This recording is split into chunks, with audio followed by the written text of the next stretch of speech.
ನಮಸ್ಕಾರ ವೀಕ್ಷಕರೇ, ಕೃಷಿ ಚೇತನ ಚಾನೆಲ್ನ ಹೊಸ ವಿಡಿಯೋಗೆ ಸ್ವಾಗತ. ಇವತ್ತು ನಾವು ಶಿವಮೊಗ್ಗ ಜಿಲ್ಲೆಯ ಹೊಸನಗರ ತಾಲೂಕಿನ ಹರತಾಳು ಪೋಸ್ಟ್ನ ಹುಣಸವಳ್ಳಿಯ ಯೋಗೇಶ್ ಅವರ ಆಲೆಮನೆಗೆ ಬಂದಿದ್ದೇವೆ. ಜೋನಿ ಬೆಲ್ಲದ ತಯಾರಿಕಾ ವಿಧಾನಗಳ ಬಗ್ಗೆ ತಿಳ್ಕೊಳ್ಳೋಣ ಬನ್ನಿ.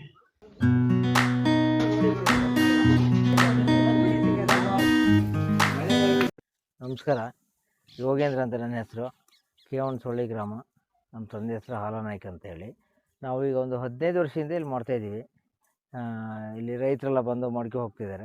ಮತ್ತು ತಮ್ಮನೇದು ನಮ್ಮ ಕಬ್ಬು ಇಲ್ಲಿ ಬೆಲ್ಲ ಮಾಡ್ತಾಯಿದ್ದೀವಿ. ಇದು 15-16 ವರ್ಷ ಆಯಿತು. 2010ರಿಂದ ಇಲ್ಲಿ ಪ್ರಾರಂಭ ಮಾಡಿದ್ದೀವಿ. ರೈತರಿಗೆಲ್ಲ ತುಂಬ ಹೆಲ್ಪ್ ಆಗುತ್ತೆ. ನಾವು ಹೆಲ್ಪ್ ಆಗಲಿ ಅಂತಲೇ ಮಾಡಿದ್ದು. ಮತ್ತು ನಮ್ಮ ಕುಟುಂಬದವರೆಲ್ಲ ಸೇರಿ ಇಲ್ಲಿ ಕೆಲಸ ಮಾಡ್ತಾಯಿರ್ತೀವಿ. 3 ತಿಂಗಳು ಕೆಲಸ ಇರುತ್ತೆ. 3 ತಿಂಗಳು ಇಲ್ಲಿ ಜನವರಿ, ಫೆಬ್ರವರಿ, ಮಾರ್ಚ್ವರೆಗೂ ಕೆಲಸ ಇರುತ್ತೆ. ಲೇಬರ್ಗಳದೆಲ್ಲ ಅಭಾವ ಇದೆ. ಲೇಬರ್ಗಳೆಲ್ಲ ಸ್ವಲ್ಪ ಕಷ್ಟ ಆಗುತ್ತೆ. ಸ್ವಲ್ಪ ಸಂಬಳ ಎಲ್ಲ ಜಾಸ್ತಿ ಕೊಟ್ಟು ಅವ್ರು ತಗೋಬೇಕು. ಬಿಸಿಲು ಟೈಮಲ್ಲಿ ಕೆಲಸ ಮಾಡೋಕ್ಕೆ ಇಷ್ಟಪಡಲ್ಲ. ಮತ್ತು ಮೇಲಾಗಿ ರಾತ್ರಿ ನೈಟ್ ಕೆಲಸ ಇರಲ್ಲ. ಏನಿದ್ರು ಬೆಳಗ್ಗೆ ಜಾವ 3 ಗಂಟೆಯಿಂದ ಸ್ಟಾರ್ಟ್ ಮಾಡ್ತೀವಿ. ಸಂಜೆ 6:30-7 ಗಂಟೆಗೆ ಕ್ಲೋಸ್ ಮಾಡ್ತೀವಿ. ಮತ್ತು ಮೇಲಾಗಿ ರೈತರು ಬಂದವರಿಗೂ ಸ್ವಲ್ಪ ಅನುಕೂಲ ಆಗುತ್ತೆ. ಅದಕ್ಕಾಗಿ ಇಲ್ಲಿ ಬಂದು ಆಲೆಮನೆ ಮಾಡ್ಕೊ ಹೋಗ್ತಾ ಇರ್ತಾರೆ. ಇದು 10 HP ಗಾಣ, 10 HP motor, current motor 10 HP. ರೈತರೆಲ್ಲ ಕಬ್ಬು ತಂದೆಲ್ಲ ಹರಿದು ಇಲ್ಲಿಂದ ಇಲ್ಲಿಗೆ ಈ ಹಾಲು ಬನಿ ಬಿಡ್ತೀವಿ. ಇದರಿಂದ ಅಲ್ಲಿ ಹಾಲು ರೆಡಿ ಮಾಡಿದ್ದು ಇಲ್ಲಿ ಬಂದು ಕೊಪ್ಪರಿಗೆ ಬಂದು ಬೆಲ್ಲ ಆಗುತ್ತೆ. ಮತ್ತು ಇಲ್ಲಿ ಗಲೀಜೆಲ್ಲ ಜೆಂಡೆಲ್ಲ ತೆಗೆದು ಇದಕ್ಕೆ 1,500 ಲೀಟ್ರ್ ಹಾಲು ಹಾಕ್ತೀವಿ. ಇದು ಹಳ್ಳೆಟ್ಟೆ ಹೊಟ್ಟಿನಲ್ಲೇ ಬೇಯಿಸೋದು. 3 ತಾಸು ಬೇಕು ಬೇಯೋಕ್ಕೆ.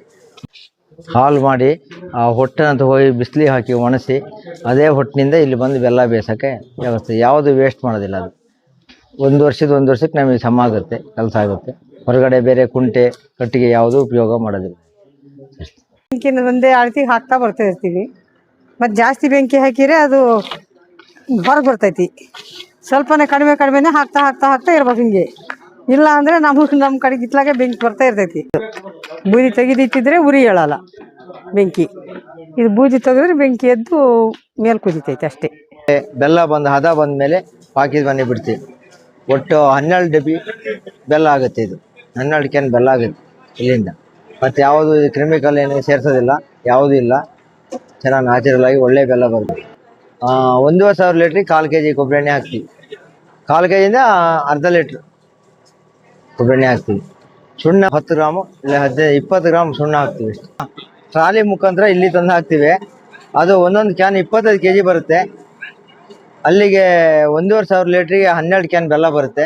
ಇಲ್ಲಿ ಮಿಕ್ಸ್ ಹೊಡೆದು ಚೆನ್ನಾಗಿ ಮಿಕ್ಸು ಮಾಡಿ ಬೆಲ್ಲ ಎಲ್ಲ ಇದರಲ್ಲೇ ಬಿಟ್ಟು ಬೆಲ್ಲ ತುಂಬ್ತೀವಿ. 12 ಕ್ಯಾನ್ ಬೆಲ್ಲ ಬರುತ್ತೆ. ಫುಲ್ ಟ್ಯಾಂಕ್ ತುಂಬಿದ್ರೆ 30 ಕ್ಯಾನ್ ಬೆಲ್ಲ ಆಗುತ್ತೆ. ಕ್ಯಾನ್ ತುಂಬುತ್ತೆ. ರೈತರು 12 ಡಬ್ಬಿ ಹಾಲಿಗೆ ಒಂದು ಬಾಣೆ ಅಂತೀವಿ. ಅದಕ್ಕೆ 550 ರೂಪಾಯಿ ಬಾಡಿಗೆ ಕೊಡ್ತಾರೆ. ನಾವು ಬಾಡಿಗೆ ತಗೊಳ್ಳೋದು ಬಿಟ್ಟರೆ ಬೆಲ್ಲ ಎಲ್ಲ ಅವರೇ ಒಯ್ತಾರೆ, ರೈತರೇ ಒಯ್ತಾರೆ. ಈಗ ನಾವೀಗ 15 ವರ್ಷದಿಂದ ಆಲೆಮನೆ ಮಾಡ್ತಾ ಇದ್ದೀವಿ. ಕುಂಟೆ ಅಭಾವದಿಂದ ಕುಂಟೆಯಿಂದ ಕಬ್ಬು ಬೇಯಿಸ್ತಾ ಇದ್ದೀವಿ. ಅದನ್ನು ಕುಂಟೆ ತಂದು ತರೋಕ್ಕಾಗೋದಿಲ್ಲ ಅಂಥೇಳಿ ನಾವು ಹಳ್ಳೆಟ್ಟೆಲ್ಲಿ ಪ್ರಯೋಗ ಮಾಡ್ತಾ ಇದ್ದೀವಿ.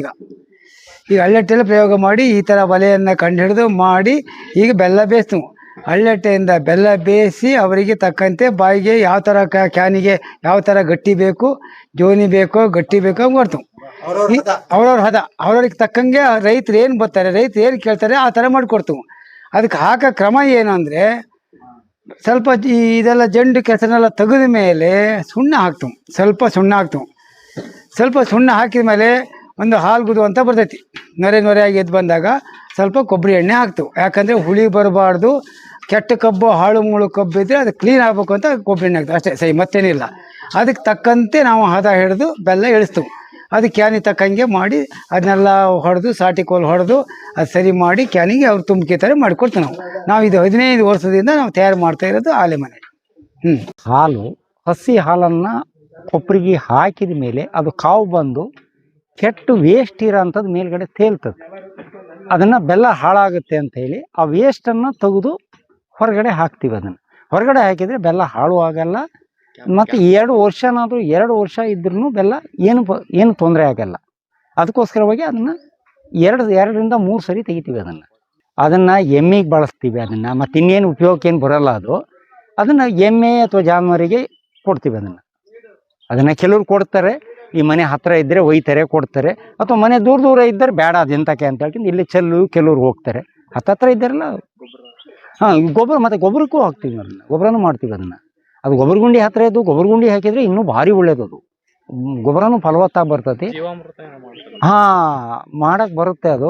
ಆದರೆ ಇಲ್ಲೇನಪ್ಪ ಅಂದ್ರೆ ಅಲೆಮನೆ ಇರೋದು ಒಂತಕ್ಕೆ, ಊರು ಇರೋದೇ ಒಂದೊಂದಕ್ಕೆ. ನಮ್ಮ ಇದೇ ಒಂದೇ ಊರದೇ ಇಲ್ಲಿ ಹೊಡೆಯಲ್ಲ ಕಬ್ಬನ್ನು. ಬೇರೆ ಬೇರೆ 10, 15, 25, 30 ಕಿಲೋಮೀಟ್ರಿಂದ ಕಬ್ಬನ್ನು ಟ್ಯಾಕ್ಟ್ರ್ ಮೇಲೆ ತಗೊಂಡ್ಬಂದು ಇಲ್ಲಿ ರೈತರು ಬಂದು ಇಲ್ಲಿ ಬೆಲ್ಲ ಬೇಕಾದ ಅವ್ರಿಗೆ ಅನುಕೂಲಕ್ಕೆ ತಕ್ಕಂತೆ ಬೇಕಾದ ರೀತಿ ಮಾಡಿಸ್ಕೊಂಡು ಹೋಗ್ತಾರೆ ಇವ್ರು. ಹಾಂ ಒಳ್ಳೆಯದೇ ಇದು. ಮನೆ ಹತ್ತಿರ ಇದ್ದಾರಾದ್ರೆ ಭಾರಿ ಅನುಕೂಲ. ಇದು ಯಾವುದೇ ಕೆಮಿಕಲ್ ಏನು ಮಿಕ್ಸ್ ಇರೋ ಅಂಥದ್ದಲ್ಲ. ಕಮ್ಮಿ ಖರ್ಚಿನಲ್ಲಿ ಜಾಸ್ತಿ ಬೆಳೆಯನ್ನು ತೆಗಿಬೋದು ಇದರಿಂದ. ಇಂತಹ ಇನ್ನೂ ಅನೇಕ ವಿಷಯಗಳ ಮಾಹಿತಿ ಬಗ್ಗೆ ತಿಳಿದುಕೊಳ್ಳಲು ನಮ್ಮ ಕೃಷಿ ಚೇತನ ಚಾನಲ್ನ ಸಬ್ಸ್ಕ್ರೈಬ್ ಮಾಡಿ.